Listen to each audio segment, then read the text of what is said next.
Welcome back. Episode 2, AI and the crosshairs, threats, trends, and tactical response.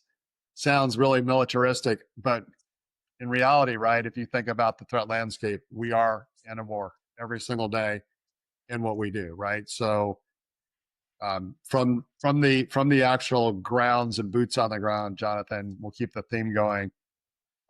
Today we're going to talk about AI as both a tool and a threat. We're going to talk about the shift toward zero trust, what that really means. That gets thrown around a lot, I think, in the industry today. And the gap between AI adoption and strategic implementation. And maybe with that also, if we could add in a little bit as we talk about that, don't let me forget the rapid pace of change of AI, right? It's almost like you get caught up to AI or kind of get caught up to AI. And as soon as you do, something new comes out, right? And so we are like, what is the base that you really want to make sure is what's the foundation and fundamental piece of securing data? And as you build your AI framework, that that you don't have to keep going back to beginning, but you're working towards a continuous goal. So let's start with AI as both a tool and a threat. So how are attackers using AI, which scales phishing? I know they're using it for phone scams today, where there's people also using it to reverse around and actually take hostage in the call centers that are out there today. Impersonation, malware. I mean, I've gotten a number of emails recently that are wildly better than they were 10 years ago, even a year ago, right? They're well written, well thought out. They have information that's public information that they pump in. Um, you know, tell me like what's like what should we be worried about, and give me some light at the end of the tunnel that it's not as bad as maybe people are trying to make it as well. Sure. I mean, to start, the funny analogy I can kind of keep coming back to is the spy versus spy. You know, you've got the black spy and the white spy from Mad Magazine. Thwarting one another with bombs and all sorts of threats, and it's sort of always like a level playing field at the end of the day. Um, I think about that when I think about offensive and defensive security, right? From an offensive perspective, threat actors are feeling around in the dark, trying to figure out ways to enable themselves to essentially, attack systems faster, compromise users faster, and the way in which they're doing this is, by taking, something like a fine enough crafted email, right? Running it through a model that's going to be able to, really add a very believable sentiment to the recipient. And by the way, translate it into 30 different languages so that, they're able to take that body and ship it to, potential victims all around the world at scale without having to worry about, detection because it wasn't drafted in the context of the language, or it wasn't drafted with the correct sense of urgency, right? So the model or the models out there that are available to consumers alike are really opening doors for believability and authenticity. Um, Additionally, on the attack side, we're really able to get into the dynamic nature in which we present information, malicious payloads.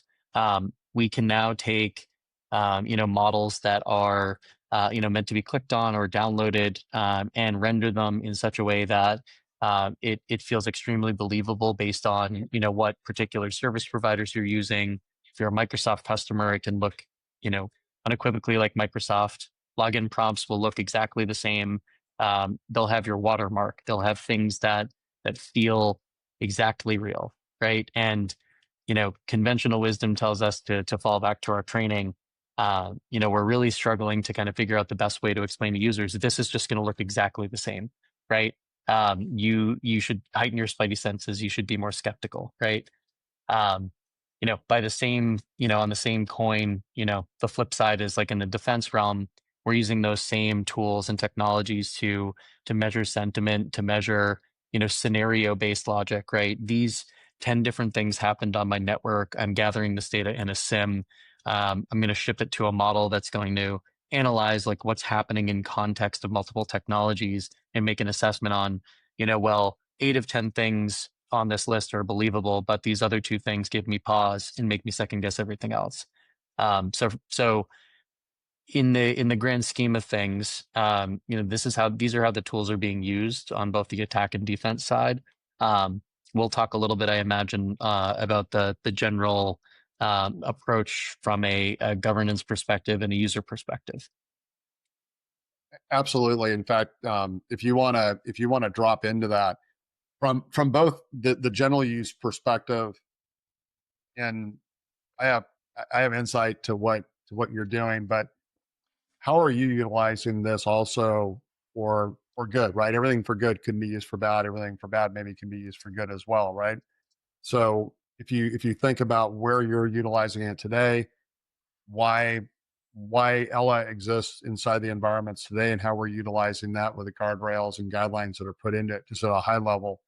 If you don't mind dropping into the last part, is the right governance around it, and then how we're actually putting that to work from a ECI perspective as well, in the tool sets that we use today, and in Ella specifically, why that was created as well, compared to a Copilot maybe, or ChatGPT, et cetera, that are somewhat ability to be out in the wild without necessarily the same controls that you can put in the business.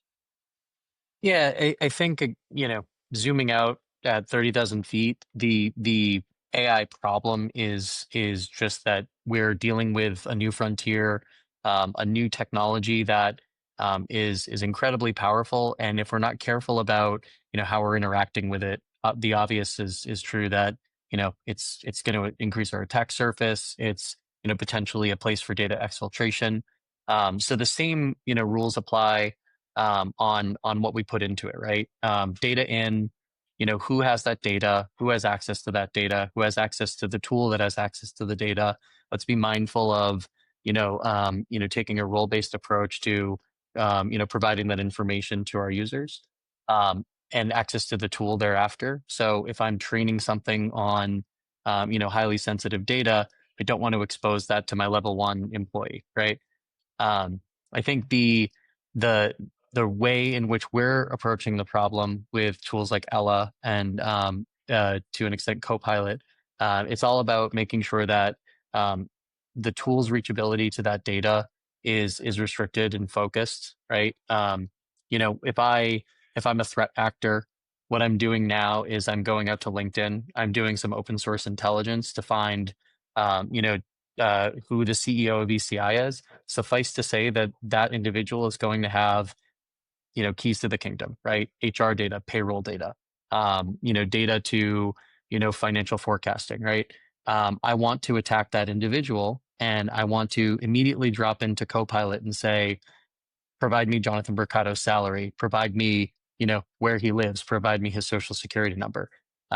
That used to take weeks, maybe months for a threat actor to sit on a network to find that right payload. Now it takes seconds.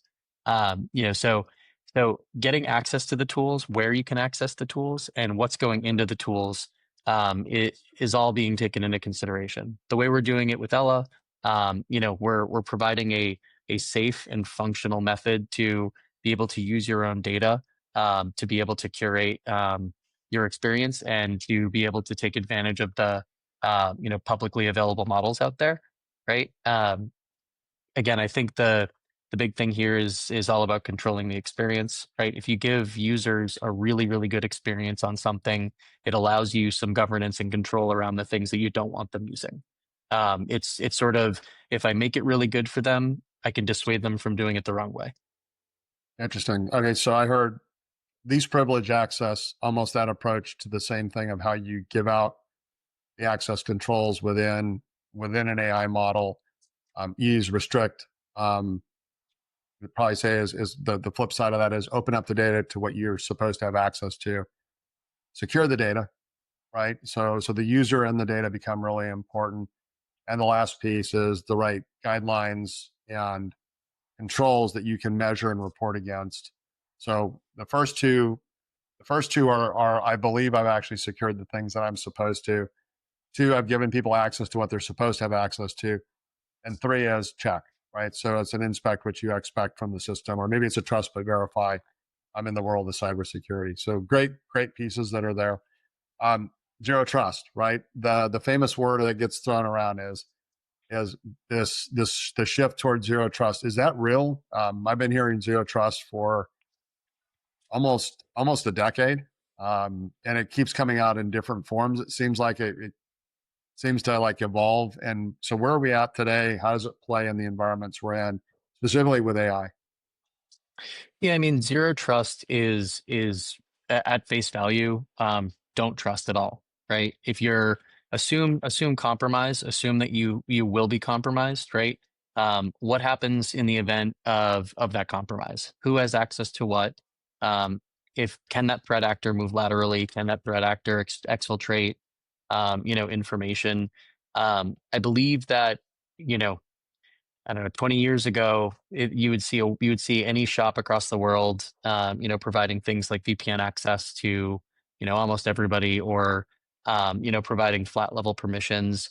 The concept of zero trust is really not a tool necessarily, or necessarily even a means of access. It's simply, I'm not going to trust you at all unless we go through this list of parameters. Who are you? Where are you? Why are you doing this? What place do you have in the organization? Let's go through these logic gates first before I give you access to the thing that you need, right? And just that thing. Um, and I think a lot of it is people get confused with marketing of different tools and technologies. They think zero trust is a piece of kit in their tech stack, and it's maybe something that the security and technology communities could be doing better at their branding, but um, yeah, it's a philosophy, not a thing. I think it's a fair statement, right? And I think the other point is, no matter who's in the environment, what they're doing and why they're doing it, and what time, right, becomes really important, because maybe they do have access to something for work related reasons.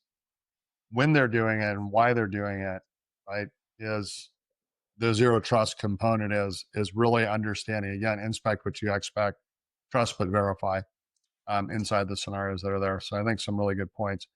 All right, so the last question here, which is really interesting, right, and the gap between AI adoption and strategic implementation. So the numbers suggest that less than 15% of organizations today have a comprehensive AI plan. Which is that because, yeah, the comprehensive plan is too hard to do, or it seems overwhelming to start, right? Because once you start, maybe you've opened up Pandora's box. This is a tough topic to tackle. I think there's a little bit of an AI exhaustion out there as well, right? So it's interfaces in every piece of technology we use. Everybody's integrating an AI component, right? Um, it is something which quickly found its way into everything that we do, and people are trying to retrofit policies and procedures and SOP around how we interact with these technologies. So there's some exhaustion around, it's in my face all the time. I just want to have a policy, or some people might say, like, I can't even get my claws around this. I don't intend to build a policy anytime soon. To sort of taking a defeatist approach.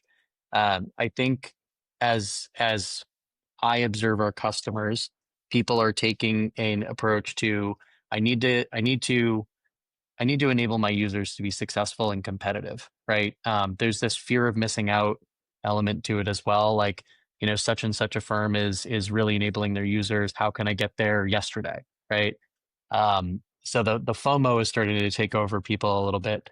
But I think that, again, it comes back to, building a program that works for your users, that dissuades them from using things incorrectly.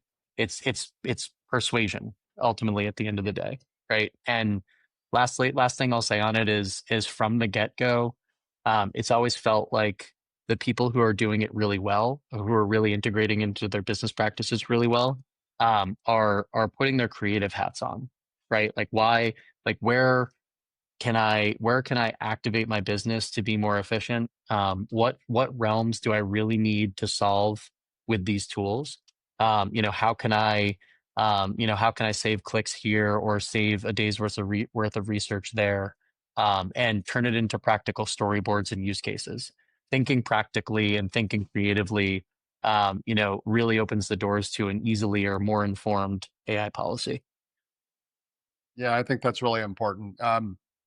Because if you don't and you just lock down your devices, your users are going to go off and go use their own devices. Nothing prevents them from entering information into a personal device with information and data, right? Other than policy, right? So if we believe in the US Post Office that people don't take mail out of mailboxes that doesn't have a lock on it, then maybe we're secure if we just tell people not to do it somewhere else. But we know that they're utilizing it. I heard somebody talk today earlier this morning was about how many people have actually moved from browser-based searches to just going into chat GPT and starting to ask questions, and just how much more robust the answer is and where we're going to. Look, I think there's some things also when you look at what ECI is doing internally, right? We've launched AI. We put early adoption into place with Microsoft and the relationship there to deploy that, to put the security controls in it, the guardrails around what we're doing, and then coming up and challenging our team members to come up with unique use cases that eliminate busy work versus thinking work in what we're doing. So LS Assist sitting within the service tools that we use today that go through and give the most likely solution to this problem are these top three based on what we've been able to feed into the models to try and expedite resolution to an issue or a problem, or to go get to a KB article that gives more data and information, or a subject matter expert in the realm of what that is. To the tooling on the back end now of a combination of both tools, APIs, and agentic AI, which is early for us, but still in the proof of concept arena of how we can expedite requests faster and quicker as well, to make it seamless for users to be able to report or ask for help quicker with a better target or center target where we go to. So, I would ask the listeners if you're curious about this, no sales, but really coming in and having the conversation about what we're doing, what we see other people doing. Um, it is an exciting market, right? And I know for me personally is I'm gaining time back, right? And I'm gaining the time. I'm gaining time back that used to be weekends, nights, and other areas where I can sit down and go through and just do iterations of stuff with my knowledge, my information, but be able to have it curated in a format that allows me to go present and go put the data out there versus spending time curating data and then having to put it into a presentation and then taking it out. So we have, I think, a lot of different use cases wrapped around that. That's it for this session on episode 2. Jonathan, again, thank you for being part of this and for the thoughts and insight. I'd ask the listeners, 1, thank you for being here, but 2, join us in episode 3 where we talk about cyber hygiene and what I'll call the modern service provider advantage compared to the traditional MSP and MSSPs in the world that we live in today. So thank you, and we'll see you soon. Thanks for having me.